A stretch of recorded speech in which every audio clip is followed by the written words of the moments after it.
وكل بدعة ضلالة. إخوة الإسلام, saudara kaum muslimin, para tetamu Allah rahimani wa rahimakumullah.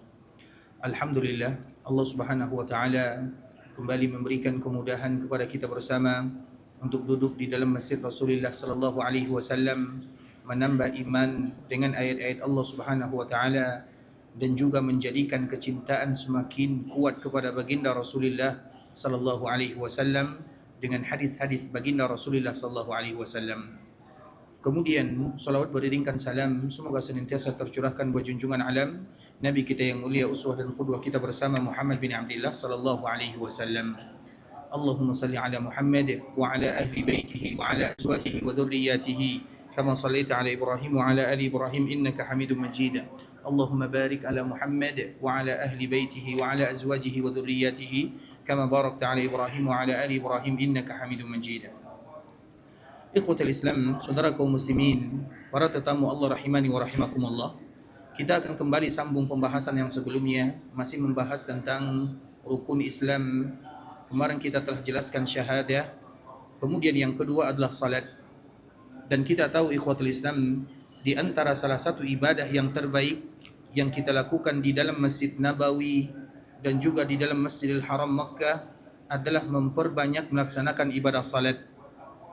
Rasulullah sallallahu alaihi wasallam menyebutkan dalam hadisnya, salatun fi masjidi hadha khairum min alfi salatin fi ma siwa illa al-masjidil haram.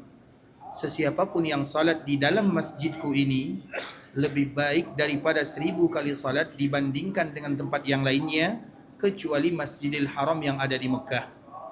Akan kita bahas ikhwatul Islam sedikit tentang masalah salat untuk memberikan motivasi kepada kaum muslimin. Sekiranya mereka semangat melaksanakan ibadah yang mulia ini, salah satunya adalah ibadah salat. Yang pertama ikhwatul Islam, Nabi sallallahu alaihi wasallam menyebutkan salatun, orang yang salat. Kalimat salatun adalah kalimat yang bersifat nakirah. Nakirah di dalam bahasa Arab maknanya sesuatu yang tak jelas, disebut dengan nakirah. Makanya ada malaikat yang namanya malaikat tersebut namanya adalah malaikat munkar. Ada namanya malaikat munkar dan nakir. Mengapa malaikat tersebut disebut dengan malaikat munkar, disebut dengan malaikat nakir?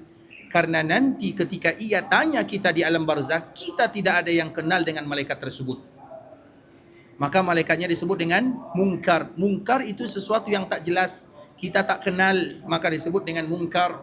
Ada amar ma'ruf nahi munkar. Munkar itu sesuatu yang lain dari yang lain.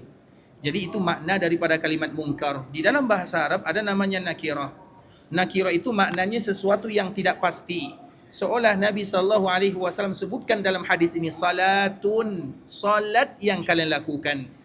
Tentu kita bertanya ikhwatul Islam, kira-kira salat apa yang mesti kita lakukan di dalam Masjid Nabawi, di dalam Masjidil Haram Makkah? Maka dalam kalimat yang Nabi sebutkan telah ada jawabannya. Jawabannya semua solat masuk di dalamnya. Karena Nabi tak pernah sebutkan solat wajib. Nabi tak pernah sebutkan solat ini. Nabi tak mengkhususkan satu solat dengan solat yang lain. Maknanya ikhwatul Islam, selama kalian berada di tanah haram Makkah atau Madinah, maka perbanyaklah melakukan ibadah solat. Solat apapun lakukanlah. Dan salah satunya keberadaan kita di Masjid Rasulullah sallallahu alaihi wasallam adalah untuk memperbanyak salat, mulai dari salat sunat fajar, 2 rakaat fajar dilakukan sebelum salat subuh 2 rakaat, lebih baik daripada dunia dan seisinya. Itu kalau kita lakukan di kampung halaman, di tanah halal. Kalau kita melakukan salat sunat fajar di kampung halaman, maka pahalanya lebih baik daripada dunia dan seisinya. Kalau kita lakukan di Masjid Nabawi, berarti lebih baik daripada 1000 dunia dan seisinya. Karena setiap yang kita buat lebih daripada 1000. Kemudian begitu juga ikhwatul Islam, kita melakukan solat subuh. Kemudian selepas subuh ada namanya solat sunat syuruq. Solat sunat syuruq itu adalah solat sunat yang dilakukan ketika seseorang solat subuh berjamaah. Kemudian setelah solat subuh dia diam di tempat ia salat. Kemudian ia berzikir kepada Allah sambil baca Quran atau zikir yang lain. Kemudian ia tidak berhadas sampai waktu syuruk. Kemudian ia tunggu kurang lebih 5 sampai 10 menit. kemudian ia solat 2 rakaat, maka pahalanya sama dengan orang yang haji sempurna. Itu kalau kita lakukan di kampung halaman. Kalau kita lakukan di tanah haram Madinah, maka lebih baik daripada 1000 kali. Karena semua benda salat yang kita buat di sini, maka lebih baik daripada 1000. Dan itu untuk memberikan motivasi kepada kita bersama ikhwatul Islam. Karena tujuan kita di sini tak lain tak bukan adalah untuk beribadah kepada Allah Subhanahu wa taala. Kita di sini bukan untuk pergi bekerja, untuk pergi yang lain, bukan untuk main-main, bukan untuk minum kopi, bukan untuk merokok, ya kan? Kita di sini adalah untuk beribadah kepada Allah Azza wa Jal. Penantian yang begitu lama kita manfaatkan untuk beribadah, bisa jadi dengan ibadah yang sedikit, itulah yang menyebabkan kemudahan kita masuk ke dalam surga Allah Subhanahu wa taala. Kemudian ikhwatul Islam, belum lagi salat duha. Salat duha adalah salat orang-orang yang bertaubat kepada Allah Subhanahu wa taala. Dan Imam Syafi'i rahimahullahu taala sebutkan tidak ada ibadah sunat yang terbaik untuk menghapuskan dosa dan kesalahan. Semua kita banyak salah dan banyak dosa kecuali daripada salat duha. Maka salat duha disebut dengan salatul awwabin, yaitu salat orang yang ingin kembali dan bertaubat kepada Allah. Kedatangan kita ke sini adalah untuk bertaubat dan kembali kepada Allah Subhanahu wa taala. Maka lakukan salat duha. Salat duha 2 rakaat, bisa 4 rakaat, bisa 12 rakaat. Dan waktu duha yang terbaik adalah sebelum masuknya waktu zuhur, kurang lebih setengah jam lah kurang lebih. Misalnya sekarang zuhur jam 12:20 di Madinah, maka duha yang terbaik mulai dari jam 11:30. Pas awal kita masuk ke Masjid Nabawi, maka lakukanlah salat duha sebanyak-banyaknya. Maksimalnya adalah 12 rakaat, dan itu adalah salat orang-orang yang ingin bertaubat atau mereka yang ingin diampunkan kesalahannya oleh Allah Subhanahu wa taala. Kemudian begitu juga dengan salat 2 rakaat, 4 rakaat sebelum zuhur, 4 rakaat setelah zuhur. Nabi SAW bagi tahu kepada kita bersama ikhwatul Islam, sesiapapun di antara kaum muslimin yang salat 4 rakaat sebelum zuhur, 4 rakaat setelah zuhur, Allah haramkan wajahnya dari neraka Allah Subhanahu wa taala. Dan kesempatan kita banyak sangat di sini ikhwatul Islam. Kemudian 4 rakaat sebelum asar. 4 rakaat sebelum asar, Nabi SAW sebutkan dalam hadis yang dikeluarkan oleh Imam At-Tirmidzi, rahimallahu ra'an, Allah akan merahmati seorang muslim yang apabila mereka masuk di waktu asar, kemudian mereka salat 4 rakaat, maka Allah akan merahmatinya. Kemudian begitu juga setiap antara azan dengan iqamah ada salat sunnahnya. Sebelum maghrib, kemudian salat sunat rawatib, kemudian salat sunat witir, kemudian salat sunat malam. Lakukan semua salat sunat tersebut di dalam Masjidil Haram Makkah atau Madinah, maka pahalanya lebih daripada 1000 di Madinah, lebih daripada 100.000 di tanah haram Makkah. Semuanya, semua pahala yang tadi kita sebutkan itu di luar. Karena ibadah di tanah halal tak sama dengan ibadah di tanah haram. Tanah itu ada 2, ada tanah halal, ada tanah haram. Tanah haram di dunia hanya 2 sahaja. Yang pertama Makkah, yang kedua Madinah. Kalau Makkah ikhwatul Islam, batas Makkah itu yang pertama Masjid Aisyah, kemudian Hudaybiyah, kemudian Ji'rana, kemudian Masjid Namirah. Semua kawasan ini disebut dengan kawasan haram. Sedangkan di Madinah lebih sempit dibandingkan dengan tanah haram yang ada di Mekah. Keharaman yang ada di Madinah, Nabi SAW sebutkan dalam hadisnya, Al-Madinatu haramun ma baina airin ila thur. Madinah itu adalah tanah haram. Dari mana ke mana? Dari Bukit Ir sampai Bukit Thur. Dari Lembah Wabrah sampai Lembah Waqim. Jaraknya kurang lebih dari Masjid Nabawi ini 8 kilo kiri kanan depan belakang. Itu adalah keharaman yang ada di Madinah.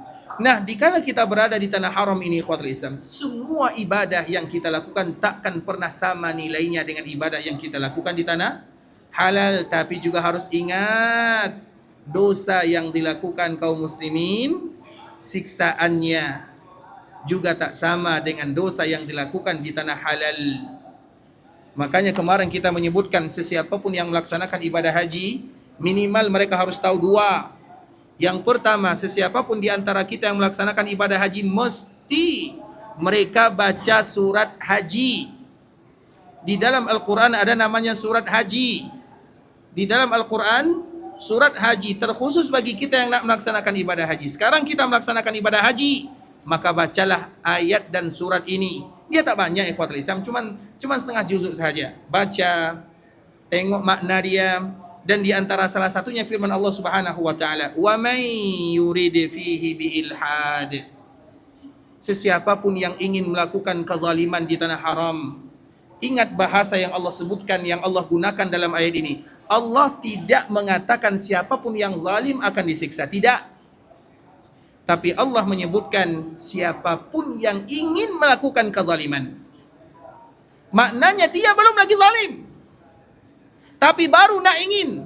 Paham sampai di sini? Karena biasanya ikhwatul Islam, Allah tidak akan memberikan dosa kepada seorang hamba sampai ia lakukan dosanya. Itu kalau di tanah halal. Kalau di tanah haram tak demikian. Sesiapapun yang nak ingin, artinya ia belum lagi melakukan kesalahan dan dosa, baru ingin saja.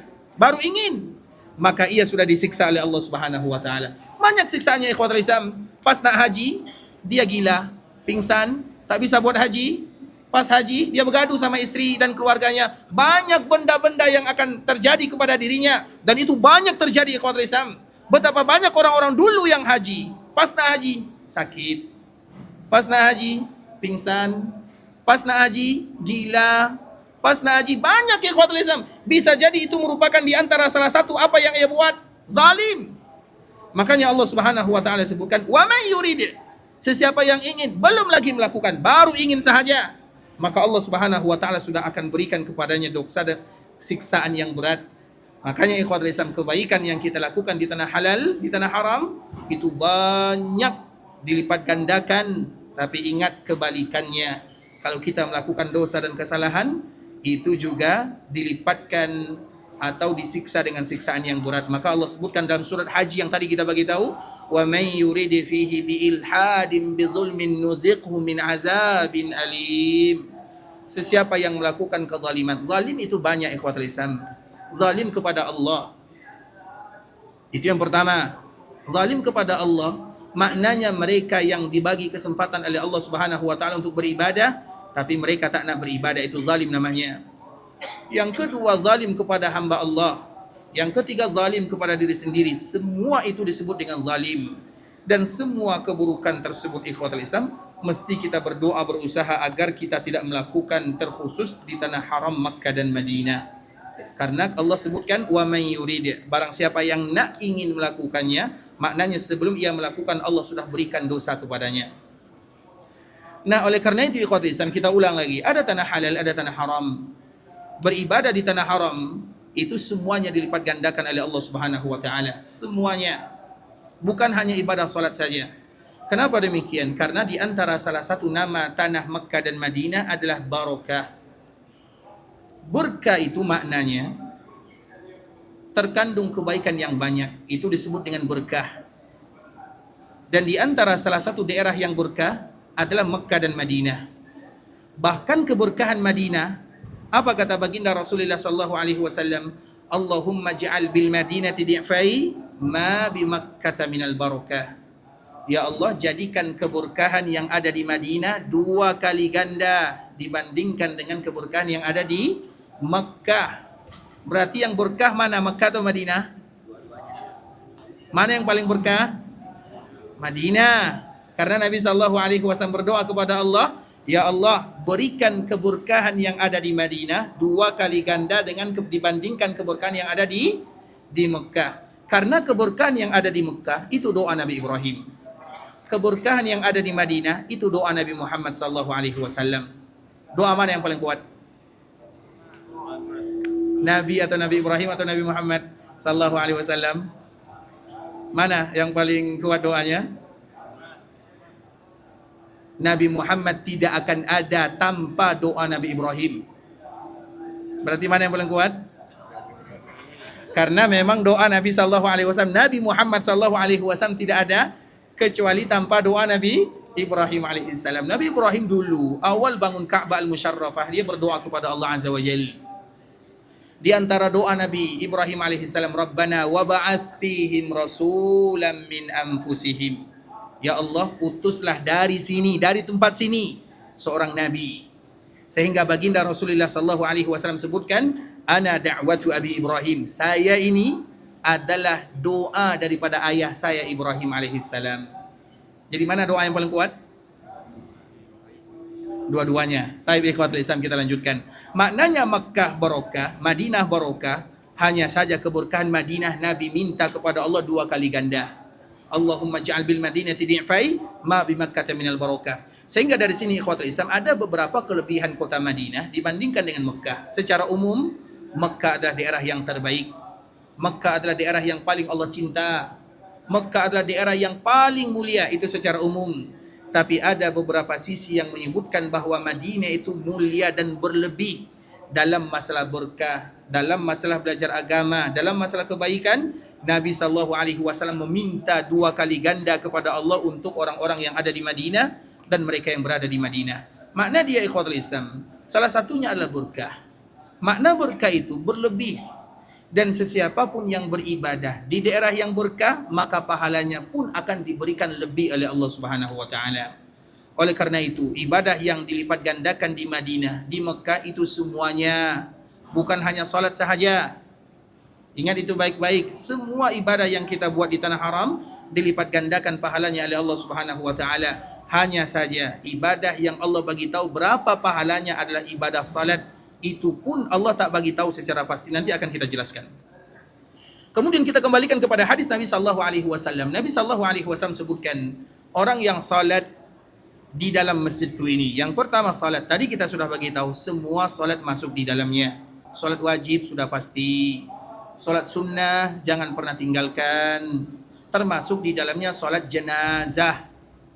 Kita tahu ikhwatul Islam di sini di tanah haram Makkah Madinah hari-hari kita salat jenazah. Bahkan 5 kali sehari semalam kita melakukan salat jenazah. Dan salat jenazah di kampung halaman itu pahalanya sama dengan 1 qirat. Orang yang ikut mensalatkan saudaranya yang sudah meninggal di kampung halaman, kemudian ia antarkan ke perkuburan, maka pahalanya 2 qirat. 1 qirat untuk salatnya, 1 qirat untuk antarkan ke tempat dikuburkan. Itu pahala yang kita dapatkan kalau di tanah halal. Kemudian 1 qirat itu, ibunda atau 1 qirat itu Abdullah bin Umar radhiyallahu taala anhuma, dia bertanya kepada Nabi, "Ya Rasulullah, wa mal qirat?" Berapa 1 qirat? Maka Nabi sallallahu alaihi wasallam sebutkan misla jabali Uhud. 1 qirat itu sama dengan beratnya bukit Uhud. Kita sudah pergi ke Uhud? Sudah? Belum ada di antara kita yang pergi ke Uhud. Yang kita pergi itu adalah tempat terjadi perang Uhud, bukan Uhud. Bisa dibedakan? Uhud itu panjangnya 7 kilo. Pernah kita pergi 7 kilo tuh? Tak pernah kan? Kita hanya pergi ke tempat peristiwa terjadi perang Uhud. Itu hanya kecil, tempat sedikit saja ikhwatul Islam. Di sana terjadi perang Uhud pada tahun ketiga Hijriah, di hari Sabtu. Allah Subhanahu wa taala abadikan sejarah dan ceritanya. Tapi itu bukan semua bukit Uhud. Itu hanya peperangan Uhud saja. Bukit Uhud itu panjang 7 kilo panjangnya, lebarnya 3 kilo, tingginya itu hampir 1 kilo ikhwatul Islam. Kira-kira kalau kita timbang berapa beratnya? Kalau ingin tahu nanti timbang sendiri. Berapa beratnya? Berat ikhwatul Islam. Bukit Uhud yang terbuat dari bebatuan berat. Orang-orang sekarang mereka timbang ikhwatul Islam. Kan banyak kan, canggih sekarang kan. Itu 45 miliar ton. 45 miliar ton. Itulah yang akan didapatkan seorang muslim sekiranya mereka ikut salat jenazah di kampung halaman. Nah, kalau mereka salat di sini, berarti berapa pahalanya?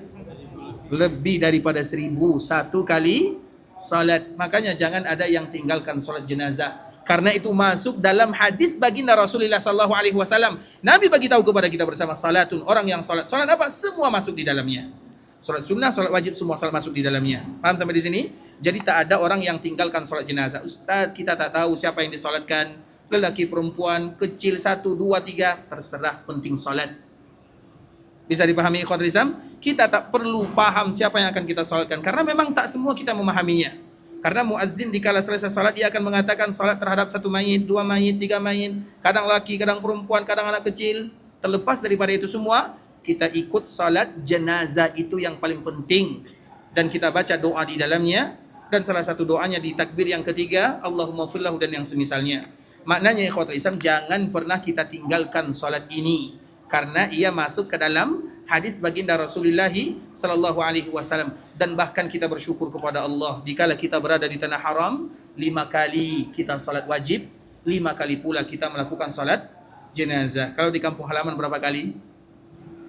1 kali setahun. Tak mungkin orang kampung kita mati tiap hari kan? 1 kali setahun, 2 kali setahun. Tapi di sini 1 kali 5 kali sehari. Bayangkan pahala untuk kita yang salat, pahala untuk mereka yang meninggal, semuanya dapat keuntungan dari Allah Azza wa Jalla. Maka setelah itu ikhwatul Islam, setelah kita dengarkan ini, jangan lagi ada yang tinggalkan salat jenazah. Makanya kita selalu ingatkan, jangan ada yang salat sunnah dulu. Contoh misalnya, kita salat maghrib. Selepas salat maghrib, kebanyakan kaum muslimin mereka salat sunnah dulu. Kemudian nanti ketika mereka salat sunnah, ternyata ada salat jenazah. Sehingga mereka pada akhirnya terburu-buru, atau mereka tak dapat, atau mereka terlambat. Maka itu jangan demikian. Hendaklah mereka salat jenazah dulu, baru nanti salat sunnah berikutnya. Kenapa demikian? Karena salat jenazah itu waktunya singkat. Sedangkan salat sunnah itu waktunya, salat jenazah itu waktunya singkat, salat sunnah itu waktunya masih panjang. Apabila ada 2 ibadah yang bertemu dalam satu waktu, itu kaedahnya. Apabila ada 2 ibadah bertemu dalam satu waktu, dahulukanlah ibadah yang singkat waktunya. Jenazah waktunya singkat. Karena setelah kita salam, imam salam, jenazahnya langsung dibawa ke perkuburan Baqi' atau ke tempat dikuburkan kaum muslimin dekat Uhud. Sedangkan solat sunnah masih punya masa yang lebih panjang daripada solat jenazah. Maka itu merupakan di antara kaedah. Kita selalu contohkan ikhwatul Islam dikala kita masuk ke Masjid Nabawi. Kemudian kita hendak melakukan solat sunnah. Tiba-tiba muazzin mengumandangkan azan. Jawab azan dulu atau solat sunnah dulu? Jawab azan dulu atau solat sunnah dulu? Solat sunnah dulu. Ingat lagi, kaedahnya jangan lupa. Kita masuk Masjid Nabawi. Kita nak solat tahiyat atau solat sunnah yang lain. Kemudian ikhwatul Islam, tiba-tiba muazzin mengatakan Allahu Akbar. Kita jawab azan dulu atau salat sunnah dulu? Siapa yang jawab yang tua? Angkat tangan. Yang 60 tahun ke atas. Apa jawabannya Pak? Azan dulu. Kenapa azan? Karena wajib hukumnya. Wajib hukum jawab azan ya. Berarti yang tak jawab azan berdosa semua. Taib, Masya Allah. Sehat selalu Pak, panjang umur. Diberikan kesehatan, keberkahan, kemudahan. Taib, jawab azan itu wajib atau sunnah? Sunnah. Wajib. Kalau wajib semua kita berdosa ikhwatul Islam. Semua kita berdosa. Dia sunnah dianjurkan, banyak pahalanya. Nabi SAW sebutkan dalam hadis yang dikeluarkan oleh Imam At-Tirmidzi, sesiapapun yang mengatakan apa yang disebutkan oleh muazzin kecuali hayya 'alas shalah hayya 'alal falah, maka ia akan masuk surga. Tapi siapa yang boleh buat seperti ini? Berarti seolah-olah diperintahkan dalam agama, kalau kalian nak jawab azan, maka dengarkanlah azan. Kalau nak dengarkan azan, maka cari tempat azan dikumandangkan. Maknanya jangan terlambat. Makanya mana yang kita dahulukan, jawab azan atau salat sunnah? Dua-duanya salah. Jawabannya jangan terlambat. Karena kalau kita tak terlambat, maka kita bisa salat sunnah. Pas orang azan kita juga bisa jawab azan, kemudian kita bisa salat sunnah lagi. Tak mungkin kan kita datang ke sini untuk terlambat. Terlambat cukup di kampung halaman saja. Di sini tak ada cerita terlambat. Paham? Jangan terlambat datang ke Masjidil Haram Makkah dan Madinah. Kita di sini fokus untuk beribadah kepada Allah Subhanahu wa taala. Apalagi yang terlambat masbuk, apalagi yang jadi imam Masjid Nabawi. Masjid masbuk, imam masbuk. Jangan ada istilahnya imam masbuk di Masjid Nabawi ya. Karena tujuan kita di sini semuanya adalah untuk beribadah kepada Allah Azza wa Jalla. Kemudian ikhwatul Islam, kalau kita lihat jawab azan dulu atau salat sunnah dulu, kita dahulukan mana ibadah yang sempit waktunya? Mana yang sempit waktunya? Azan. Azan itu 3 menit, 4 menit, 5 menit selesai. Sedangkan salat tahiyat berapa menit waktunya? Kadang 10, kadang 15 menit. Masih banyak masa setelah azan. Kalau ada 2 ibadah yang dalam satu waktu, dahulukanlah ibadah yang sempit waktunya. Baru yang lapang. Itu kaedah dalam agama. Sehingga dengannya kita dapat semua kebaikan. Karena kalau misalnya kita sholat maghrib, kemudian setelah sholat maghrib kita sholat sunnah dulu, kemudian sholat jenazah terlewatkan atau terlambat, maka kita hanya dapat satu sholat, satu pahala saja, pahala sholat sunnah. Tapi kalau kita lakukan sunnah di akhir, kita dapat salat jenazah, kita dapat salat sunnah, kita dapat semua pahala yang dijanjikan oleh Allah dan Nabi-Nya sallallahu alaihi wasallam. Dan itu yang kita cari. Kita di sini berburu pahala. Tidak ada salah satu pun ibadah kecuali kita ambil. Karena kita tidak tahu ibadah mana yang menyebabkan kita dimudahkan urusannya, dilancarkan perkaranya, diberkahi kehidupannya. Maka oleh karena itu ikhwatul Islam, jangan lupa salat jenazah bagian daripada salat yang Nabi sebutkan dalam hadisnya, salatun fi masjidi hada khairum min alfi salatin fi ma siwa illa al-masjidil haram. Orang yang salat di Masjid Nabawi dan juga di Masjidil Haram Makkah. Baik, hadis berikutnya Nabi sallallahu alaihi wasallam sebutkan salatun fi masjidi. Untuk di Masjid Nabawi ini Nabi sallallahu alaihi wasallam sebutkan orang yang salat di dalam masjidku ini, di dalam Masjid Nabawi. Maknanya ikhwatul Islam, orang yang dapat pahala lebih daripada 1000 adalah orang yang salat di dalam Masjid Nabawi sahaja. Kalau mereka salat di luar Masjid Nabawi, maknanya mereka tak dapat pahala lebih daripada 1000. Tetap mereka dapat pahala salat jemaah, tapi mereka tak dapat pahala lebih daripada 1000. Makanya dari sini kita selalu sebutkan kepada kaum muslimin, terjadi perselisihan para ulama. Apakah Masjid Nabawi itu yang bagian dalam dan yang bagian luar? Sebenarnya masalah ini tak ada masalah ikhwatul Islam. Masalah ini tak ada masalah. Yang terpenting adalah bertanggung jawab sahaja. Sesiapapun yang mengatakan bahwa Masjid Nabawi itu bagian dalam sahaja, dan itu fakta yang biasa dilakukan oleh kaum muslimin. Kita contohkan misalnya, di dalam ketika kita masuk ke dalam masjid, kita biasanya kan baca doa. Apa doanya? Bismillahi wassalatu wassalamu ala rasulillahi. Kemudian Allahumma ftahli abwaaba rahmatik. Itu adalah doa kita masuk masjid. Nah, biasanya doa ini kita baca di mana ikhwatul Islam? Di pintu atau di pagar sana? Pintu sini atau di pagar luar? Yang baca doa ini di pintu berarti seolah ia mengatakan luar bukan bagian Masjid Nabawi. Yang mengatakan Masjid Nabawi sampai ke bagian luar, maka hendaklah mereka baca doa mulai dari pagar sana. Paham sampai sini ikhwatul Islam? Itu maknanya tanggung jawab. Mau kita katakan di dalam Masjid Nabawi, di luar bukan Masjid Nabawi, atau sebaliknya, yang penting kita harus tanggung jawab terhadap pendapat masing-masing. Begitu juga kalau kita melangkah ke masjid, biasanya dahulukan kaki. Nah, biasanya di mana kita dahulukan kaki kanan? Di pintu atau di pagar? Yang mendahulukan di pintu berarti ia mengatakan di luar bukan bagian masjid. Itu saja ikhwatul Islam. Berarti luar Masjid Nabawi itu bukan?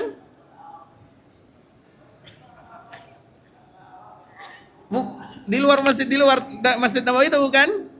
Bukan ya? Tak ada masalah. Yang mengatakan bukan tak ada masalah. Yang mengatakan itu bagian Masjid Nabawi juga tak ada masalah. Tapi tentunya yang mengatakan di luar bukan bagian Masjid Nabawi, banyak kawan kita tak dapat pahala di luar. Itu saja. Kan banyak orang yang sholat di luar? Banyak di luar atau dalam? Banyak di luar. Terlepas daripada itu semua ikhwatul Islam, kalau kita mengatakan kalau di luar bagian Masjid Nabawi, maka buatlah di luar itu seperti kita buat masjid. Apa maknanya? Kalau kita masuk ke sana mesti ada salat tahiyatnya. Biasanya kita kalau di luar salat tahiyat atau tak salat?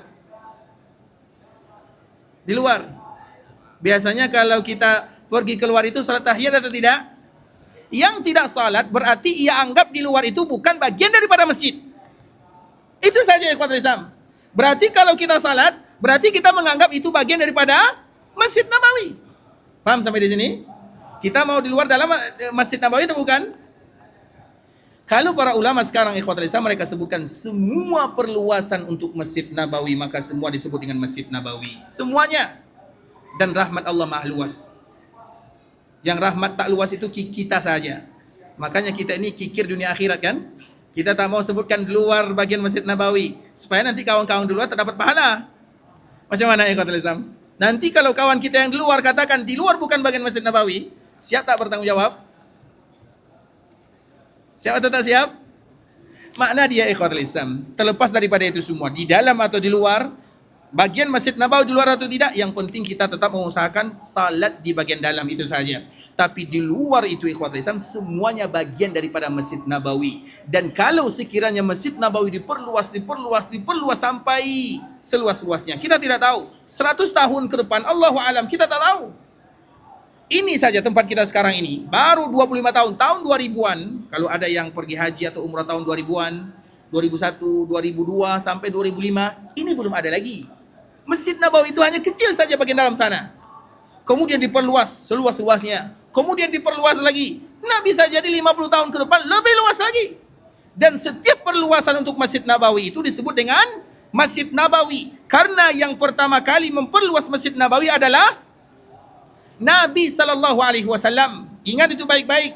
Seolah-olah Nabi sallallahu alaihi wasallam mengatakan, nanti sesiapapun di antara kaum muslimin mereka ingin memperluas Masjid Nabawi, sila, tak ada masalah. Dan semuanya akan disebut dengan bagian daripada Masjid Nabawi. Nabi yang pertama kali memperluas Masjid Nabawi. Kemudian setelahnya baru Umar, baru Utsman, baru sahabat-sahabat yang lain, baru yang datang setelahnya, dan sampai sekarang ini perluasan yang begitu luas sehingga semuanya. Tapi harus ingat, kalau kita mengatakan yang luar adalah Masjid Nabawi, ingat, yang berhalangan jangan masuk.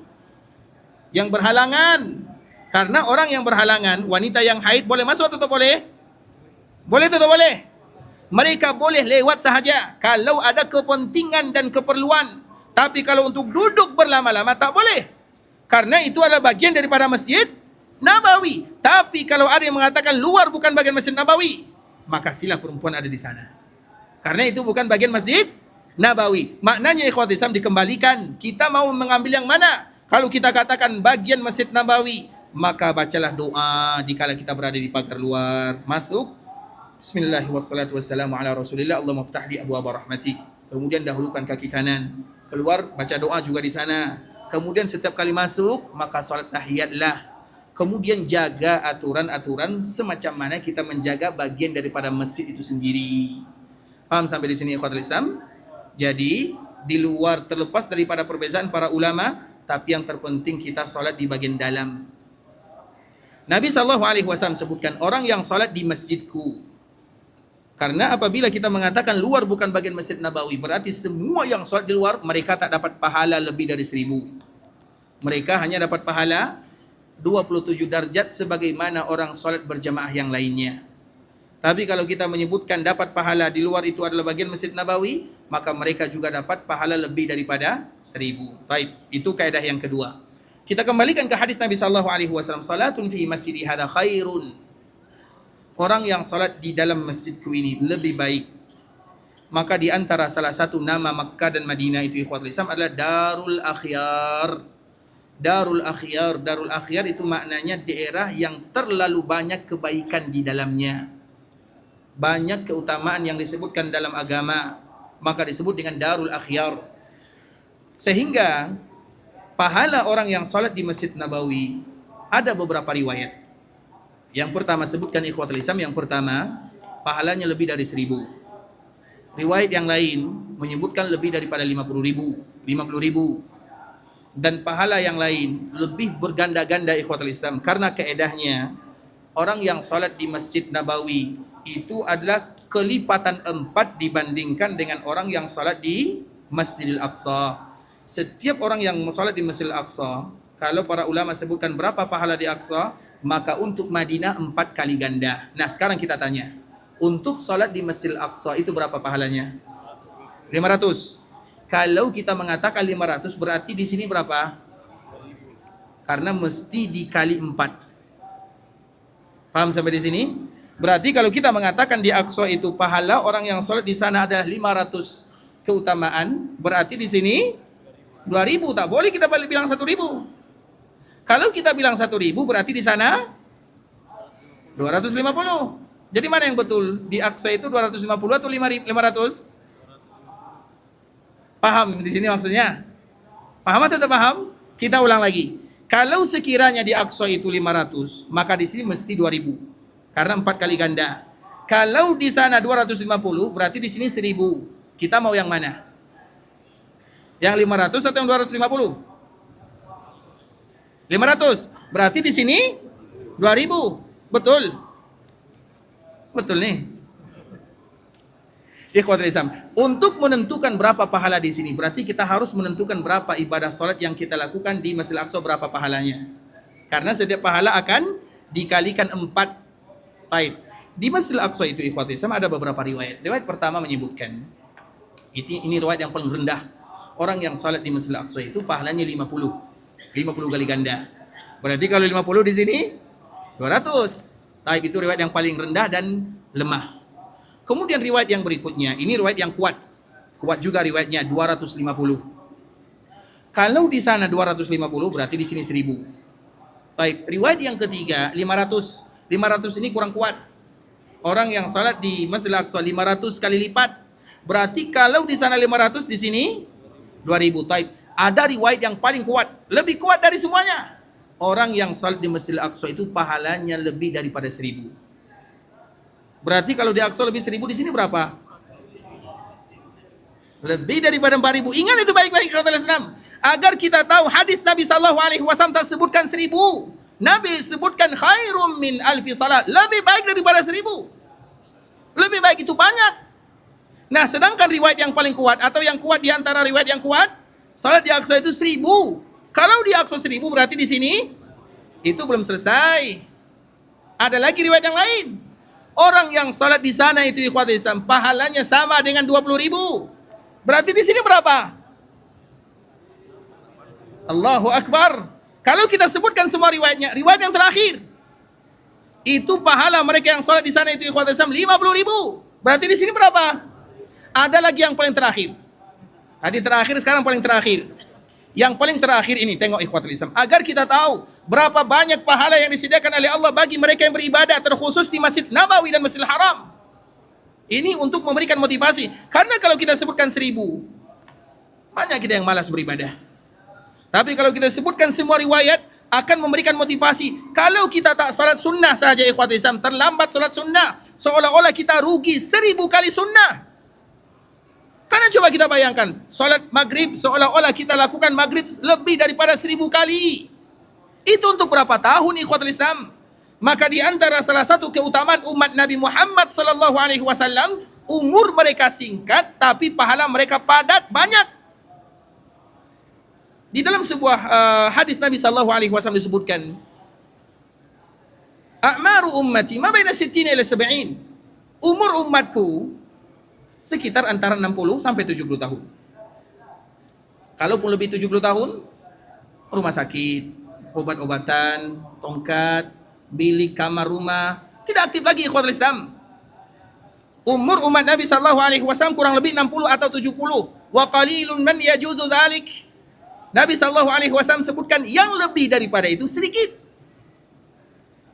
Pernah hadis ini ikhwatul Islam, dulu ada seorang nabi ya. Dia menengok ada salah seorang wanita yang menangis. Wanita ini menangis karena anak dia meninggal. Kemudian ini cerita zaman dulu ya. Anak dia meninggal, dia menangis sedih.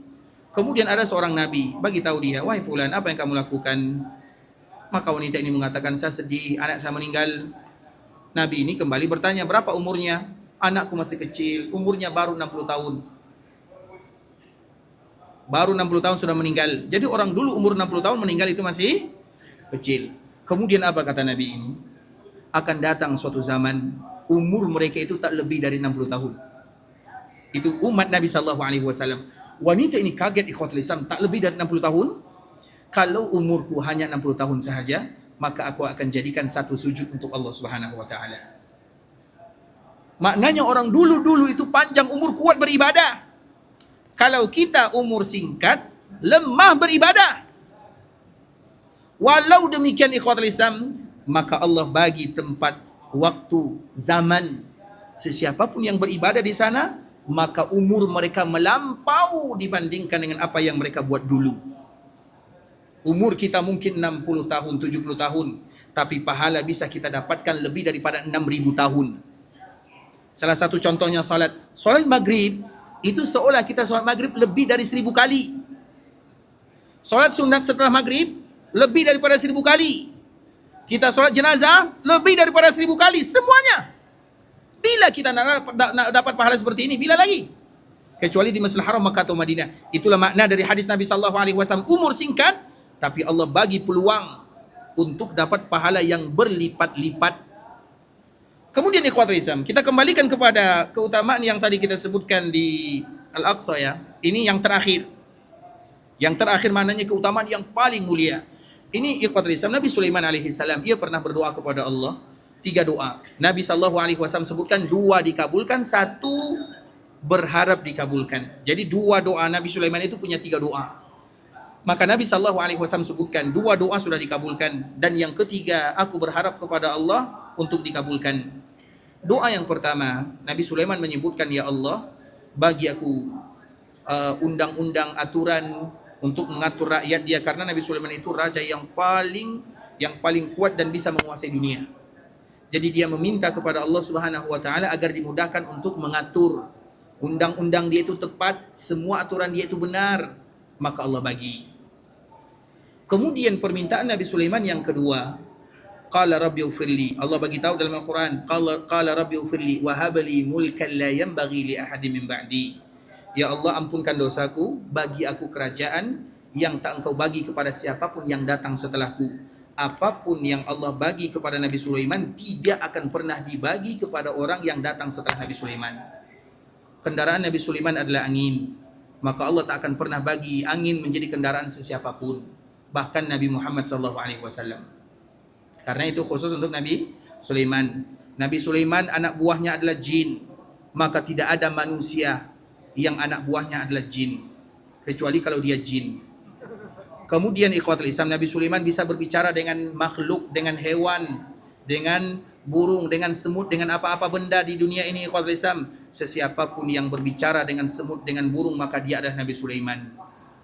Karena itu kekhususan Allah untuk Nabi Sulaiman, tak boleh dibagi kepada yang lain. Kemudian doa yang ketiga, apa doa Nabi Sulaiman? Ya Allah, sesiapapun yang salat di sini, yaitu di Baitul Maqdis, di Masjidil Aqsa, maka tidaklah ia pulang kecuali pulang seolah-olah baru dilahirkan oleh orang tuanya. Itu kalau kita salat di Al-Aqsa. Berarti di sini berapa kali ganda? 4 kali ganda dibandingkan dengan keutamaan yang ada di Al-Aqsa, dan itu adalah puncak daripada keutamaan di Masjid Nabawi.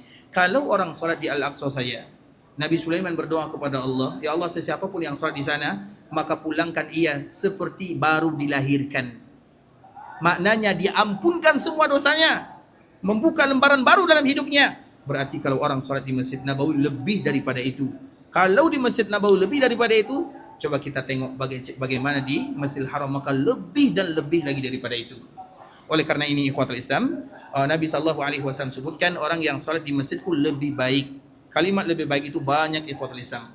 Dan minimal itu 1000. Jadi 1000 itu adalah kadar minimal kita dapatkan 1000. Kemudian khairum min alfi salatin fi maswa illa al-masjidil haram, kecuali Masjidil Haram. Dan kemarin kita telah singgung sedikit, orang yang salat di Masjidil Haram itu lebih daripada 100.000. Lebih daripada 100.000. Salat jenazah lebih daripada 100.000 kali. Salat maghrib lebih daripada 100.000 kali. Semua salat sunnah, salat wajib, salat apapun yang kita buat lebih daripada 100.000 kali. Maka jangan haramkan diri ini untuk mendapatkan pahala dari Allah Subhanahu wa taala. Dan Masjidil Haram yang ada di Mekah semuanya disebut dengan Masjidil Haram. Masjidil Haram yang ada di Mekah, semua tanah haramnya disebut dengan Masjidil Haram. Karena Masjidil Haram, kawasan haram yang ada di Mekah lebih luas. Kalau di Madinah, tadi kita sebutkan berapa luasnya di Madinah? Radiusnya dari Masjid Nabawi itu kurang lebih 8 kilo. Kanan, kiri, depan, belakang. Kalau di Masjidil Haram atau di Mekah itu lain. Di Mekah ini ikhwati Islam, yang paling dekat itu adalah Masjid Aisyah radhiyallahu ta'ala anha, atau yang kita kenal dengan Tan'im, 8 atau 7 kilo. Lebih jauh lagi Hudaybiyah 14 kilo. Lebih jauh lagi Ji'ranah 18 kilo. Lebih jauh lagi Masjid Namirah 20 kilo. Jadi maknanya haram yang ada di Mekah lebih luas dibandingkan dengan haram yang ada di Madinah. Dan semua haram yang ada di Mekah disebut dengan Masjidil Haram. Paham sampai di sini? Dan kita tahu ikhwatul Islam, dikala kita melaksanakan ibadah haji, banyak yang tinggal jauh dari Ka'bahnya. Ada yang 3 kilo, ada yang 5, ada yang 7. Ketahuilah semua kawasan tanah haram itu adalah Masjidil Haram. Maka kalau itu adalah Masjidil Haram, dalam satu sisi peluang beribadah dapat pahala banyak, dalam sisi lain maka jaga-jaga jangan buat sesuatu yang ada unsur dosa di dalamnya. Kan biasakan jemaah ini kan banyak waktu luang kan? Biasanya waktu luang itu diisi dengan apa ikhwatul Islam? Kopi, rokok, apa lagi? Ada yang lain? Ingat ikhwatul Islam, jangan merokok di kampung Nabi, jangan pula merokok di tempat kelahiran Nabi. Yang nak merokok silakan balik kampung. Jangan merokok ke sini. Ingat itu baik-baik. Kita di sini cari pahala. Kaedah dalam agama, ini mohon maaf ya. Kaedah dalam agama ikhwatul Islam, yang sakit hatinya mohon maaf. Yang panas telinganya jago saya juga mohon maaf. Tapi mesti demi kemaslahatan kita bersama. Abdullah bin Abbas radhiyallahu ta'ala anhu ia sebutkan, la saghirata ma'al israr ma'al istimrar, wala kabirata ma'al istighfar. Kaedah dalam dosa besar dan dosa kecil. Kaedah dia, tidak ada dosa besar selama seorang hamba beristighfar. Dosa apapun yang ia buat, berzina, kemudian mencuri, kemudian rasuah, kemudian durhaka sama orang tua, semua dosa besar yang ia buat, selama ia beristighfar kepada Allah, maka tidak dihitung sebagai dosa besar. Makanya Abdullah bin Abbas sebutkan, la kabirata mal istighfar. Tidak ada dosa besar selama seorang hamba bertaubat, beristighfar kepada Allah. Istighfar itu maknanya bertaubat kepada Allah Azza wa Jal. Dulu dia pernah berzina, dulu dia pernah mencuri, dulu dia pernah zalim, dulu dia pernah berbuat jahat. Tidak ada namanya dosa besar selama ia beristighfar, ya Allah maafkan dosaku, ampunkan kesalahanku. Tidak dosa besar namanya. Wala saghirata mal istimrar. Dan tidak ada dosa kecil kalau sekiranya dosa itu selalu dibuat. Nah, merokok itu dosa besar, dosa kecil? Kecil atau besar? Anggaplah dia dosa kecil, anggap saja. Tapi kalau hari-hari buat, jadi besar. Itu kalau di kampung halaman. Kalau di tanah haram dibuat? Kalau di tanah haram dibuat, bagi mereka yang berada di kampung halaman Nabi sallallahu alaihi wasallam, ingat ikhwatul Islam, ini kampung halaman Nabi sallallahu alaihi wasallam, jangan kotori dengan sesuatu yang tak baik. Malu kita kepada Nabi sallallahu alaihi wasallam, malu. Bukankah Madinah salah satu namanya adalah kampung halaman Nabi sallallahu alaihi wasallam? Bukankah Mekah itu adalah tanah yang paling Allah suka, paling Allah cinta? Nabi sallallahu alaihi wasallam sebutkan, wallahi innaki la khairu ardillah wa ahabbu ardillahi ila Allah walaula anni ukhrijtu minki ma kharajtu. Demi Allah, innaki la khairu ardillah, engkau wahai Mekah tanah yang terbaik, wa ahabbu ardillahi ila Allah, tanah yang paling Allah suka. Kita berbuat dosa, anggaplah dosa kecil, kita berbuat dosa di tempat daerah yang Allah suka daerah tersebut, patut atau tak patut? Di tanah Madinah, ini kampung halaman Nabi sallallahu alaihi wasallam. Setiap kali kita nak buat ikhwatul Islam, ingat, oh tak mungkin saya merokok di kampung halaman Nabi sallallahu alaihi wasallam, tak mungkin. Apalagi waktu kita di sini banyak dan perbekalan kita juga banyak. Salah satu perbekalan isi bag kita itu, isi koper kita itu adalah rokok kan. Makanya nanti masih ada buang minum zam-zam, ya Allah saya tinggalkan ini semua karenamu ya Allah. Tak mungkin saya lakukan di tanah haram Madinah, kampung halaman Nabi. Nanti Nabi tak nak ingin bersuara dengan kita ikhwatul Islam. Tak mungkin pula aku lakukan di tanah haram Makkah. Nanti Allah tak terima amal ibadah. Karena salah satu ibadah yang kita lakukan adalah berdoa. Dan macam mana Allah kabulkan doa kalau malaikat tak nak dekat dengan orang yang berdoa? Karena di antara doa dikabulkan oleh Allah Azza wa Jal adalah malaikat dekat dengan doa tersebut. Malaikat aminkan, mesti Allah kabulkan. Kemudian apa kata Nabi sallallahu alaihi wasallam? Fa innal malaikata ta'azza mimma yata'azza minhu banu Adam. Malaikat itu merasa terganggu sesuatu yang anak Adam merasa terganggu darinya. Rokok itu buat kita terganggu atau tak buat? Buat terganggu ikhwatul Islam. Hadis ini, fa innal malaikata ta'azza mimma yata'azza minhu banu Adam. Malaikat merasa terganggu dengan apa yang manusia terganggu dengannya. Hadis ini bercerita tentang bawang merah, bawang putih. Seolah Nabi sallallahu alaihi wasallam sebutkan dalam hadis yang lain, sesiapapun di antara kalian yang makan bawang merah, bawang putih yang belum dimasak tentunya, jangan hadir di Masjid Nabawi. Fala yaqrabanna musallana. Dalam riwayat yang lain, fala yaqrabanna masjidana. Jangan dekat-dekat Masjid Nabawi. Jangan dekat-dekat kaum muslimin salat. Kenapa demikian? Karena kalau dia makan bawang merah, bawang putih, apa yang akan terjadi? Bau, mengganggu. Kiaskan kepada semua yang ada baunya. Durian contohnya, apalagi yang lain. Kalau di sini tak ada ya. Semuanya. Itu kiasan saja. Tapi khusus dalam masalah ini, Nabi SAW bagi tahu kepada kaum muslimin, fala yaqrabanna musallana.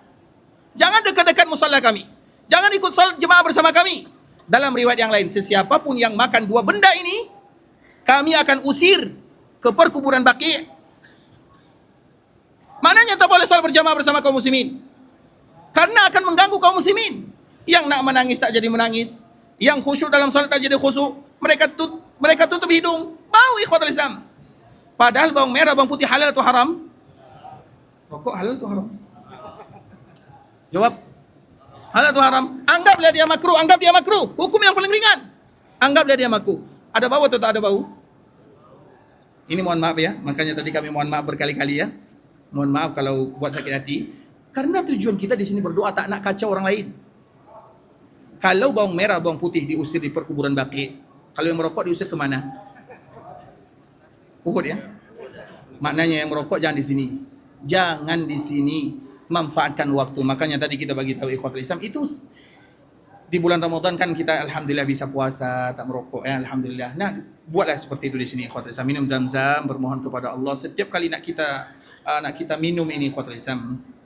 Kita berdoa kepada Allah kan? Berdoa kepada Allah dengan zam-zam. Ya Allah, aku datang ke sini untuk berdoa, beribadah, baca Quran, berzikir, bukan untuk main-main. Mudahkanlah aku untuk meninggalkan ini. Sehingga sesiapapun di antara kita yang masih punya, nanti balik lepas Isya, ambil buang ke tong sampah. Bismillah. Bisa? Bisa atau tak bisa?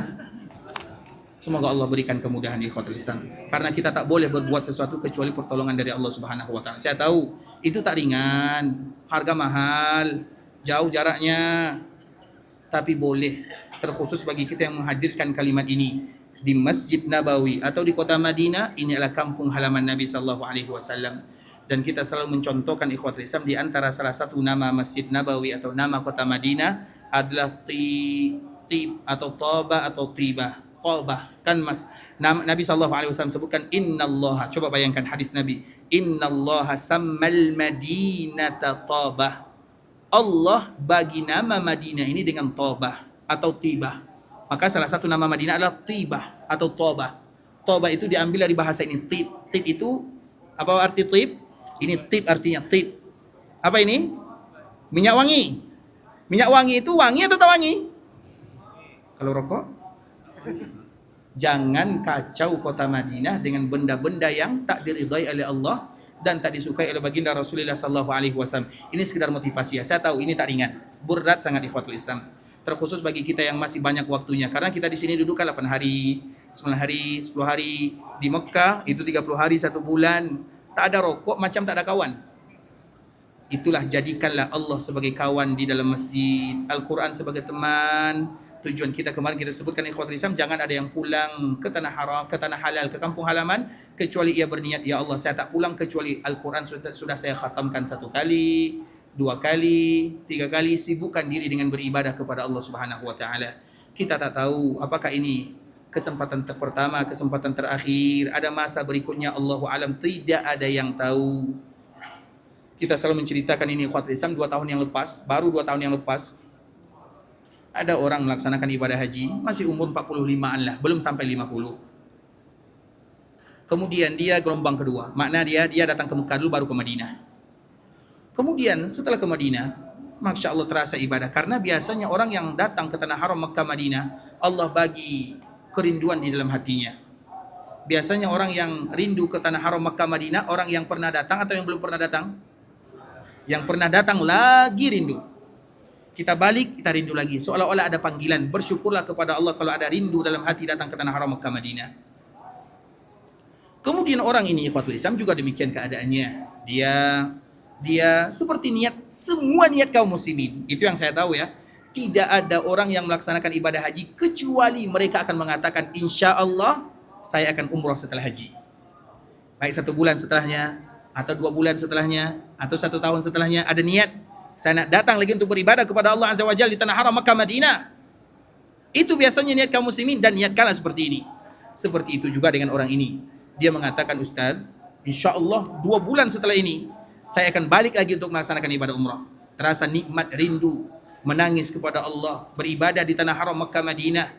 melihat kaum muslimin semangat beribadah kepada Allah Subhanahu wa taala, dia semangat, dan semua kaum muslimin mesti semangat. Kemudian ikhwatul Islam, dia mengatakan kalimat ini di siang hari sebelum solat zuhur. Kemudian setelah solat zuhur, ada yang menyebutkan mungkin setelah solat zuhur. Kemudian setelah zuhur dia sebutkan, Ustaz, insyaAllah 2 bulan lagi insyaAllah saya berikrar untuk datang lagi. Kemudian setelah itu ikhwatul Islam, orang solat asar. Dia tinggal di bagian depan dekat Baqi. Kemudian dia pergi ke Masjid Nabawi untuk solat asar, siap-siap. Kemudian ikhwatul Islam, ternyata batal wuduknya. Dia pergi ke tandas, pergi toilet WC untuk berwuduk. Kemudian dikala dia berada di sana ikhwatul Islam, ternyata qaddarullah, dia terpleset ya, terpleset terjatuh. Qaddarullah, dikala jatuh ikhwatul Islam kena kepala dia langsung tak sadarkan diri, dibawa ke hospital. Lepas itu dia meninggal. Hanya berjarak antara zuhur dengan asar sahaja. Tak ada kesempatan lagi untuk datang ke Makkah dan Madinah, karena dia selama-lamanya berada di Madinah, dikuburkan di Madinah. Siapa di antara kita yang jamin kalau selepas kita melaksanakan ibadah ini ada panggilan berikutnya dari Allah Subhanahu wa taala? Bisa jadi dengan maksimal usaha yang kita lakukan ini ikhwatul Islam, kita berusaha baca Quran, salat berjamaah, meninggalkan rokok yang tadi kita contohkan, meninggalkan benda-benda yang tak baik.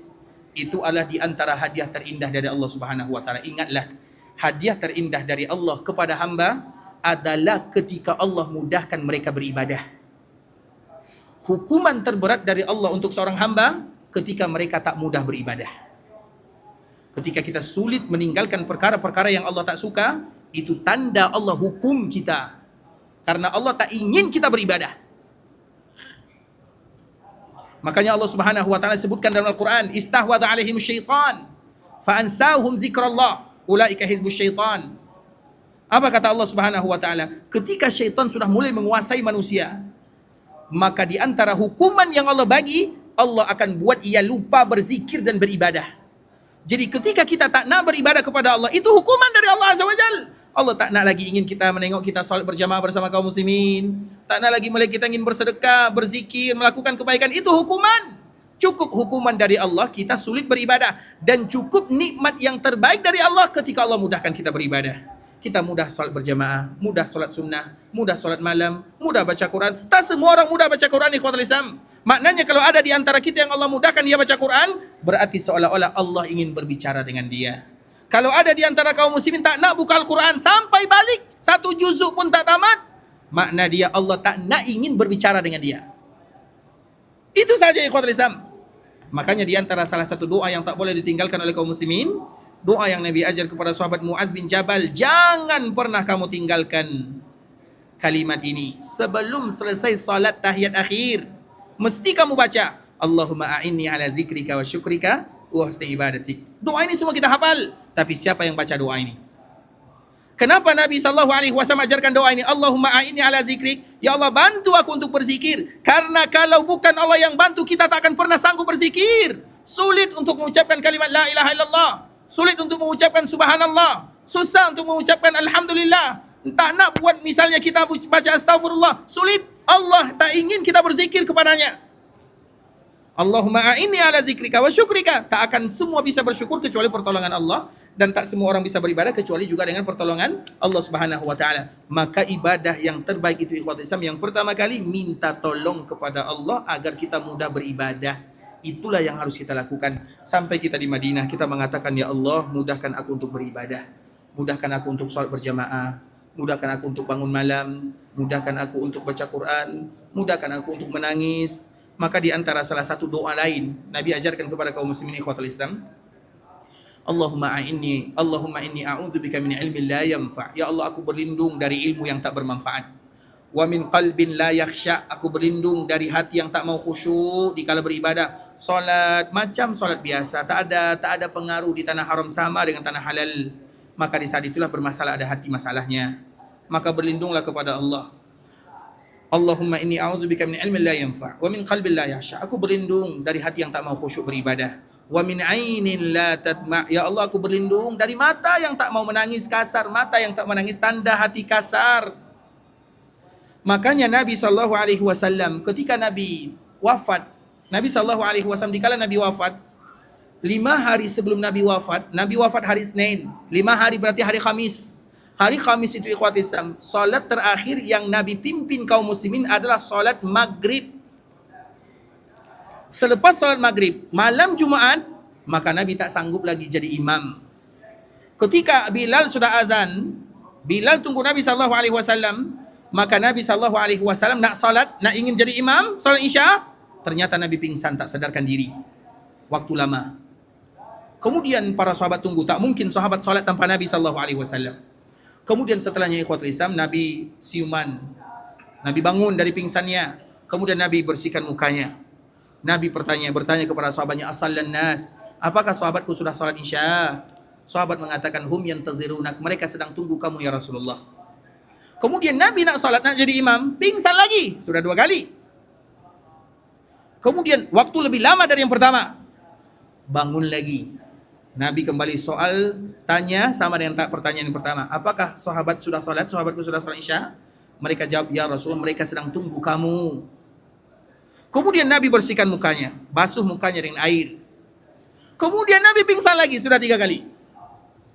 Kemudian yang ketiga kali, lebih lama dari yang pertama dan yang kedua. Bangun lagi, pertanyaannya masih sama. Sudah sholat atau belum? Kemudian Nabi bersihkan wajahnya dengan air. Kemudian Nabi pingsan lagi 4 kali, Nabi pingsan. Sehingga waktu Isya itu hampir habis. Karena Isya itu waktu akhirnya adalah pertengahan malam. Walaupun terjadi perbezaan para ulama. Ada yang sebutkan hampir subuh, ada yang sebutkan 2/3. Tapi yang paling kuat, pertengahan malam. Itu waktu Isya paling akhir. Ketika waktu Isya hampir habis ikhwatul Islam, maka Nabi tak mungkin lagi jadi imam. Nabi sebutkan, Mur Abu Bakrin falyusalli bin nas. Perintahkan Abu Bakar untuk salat. Perintahkan Abu Bakar jadi imam. Saya tak mungkin lagi jadi imam kalian. Perintahkan Abu Bakar, cari dia. Kemudian Aisyah yang dengarkan kata Nabi ini, Aisyah langsung memberikan tanggapan, ya Rasulullah, cari yang lain. Suruh Umar, suruh yang lain. Karena Abu Bakar itu rajulun asif. Abu Bakar itu rajulun asif. Rajulun asif itu adalah seorang laki-laki yang mudah menangis.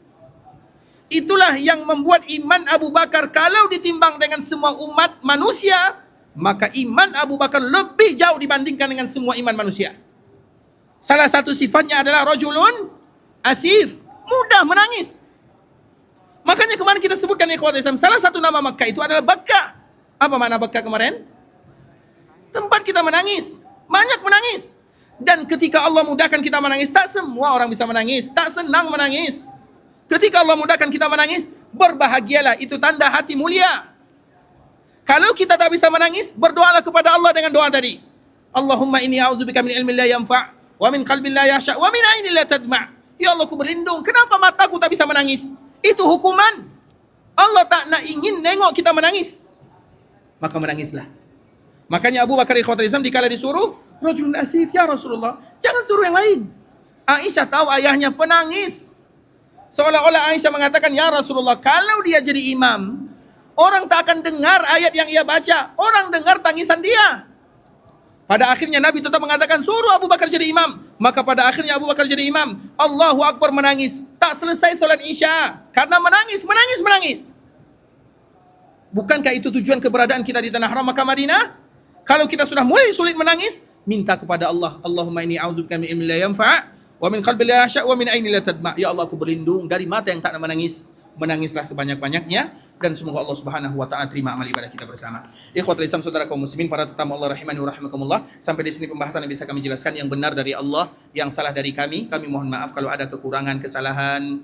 Kalau ada nasihat-nasihat yang mungkin sulit untuk diterima, kami mohon maaf, dan insya Allah esok kita akan kembali sambung. Kita berharap bermohon kepada Allah, semoga Allah ampunkan dosa kita bersama. Allah terima amal ibadah kita. Allah kabulkan doa dan permintaan kita. Dijadikan haji kita adalah haji yang mabrur. Umrah kita umrah yang mabrura. Wasa'in mashkura wa dzamban maghfura. Semoga Allah berikan kepada kita kekuatan untuk mendapatkan keikhlasan. Semoga Allah berikan kepada kita kekuatan untuk istiqamah dalam agama dan ibadah. Dan semoga semua kita wafat dalam keadaan husnul khatimah. Amin amin ya rabbal alamin. Subhanakallahumma bihamdika asyhadu an la ilaha illa anta astaghfiruka wa atubu ilaik. Wa sallallahu wa sallim ala nabiyyina wa habibina wa khalilina wa sayyidina Muhammadin wa ala alihi wa sahbihi wa sallam tasliman katsira. Assalamualaikum warahmatullahi wabarakatuh.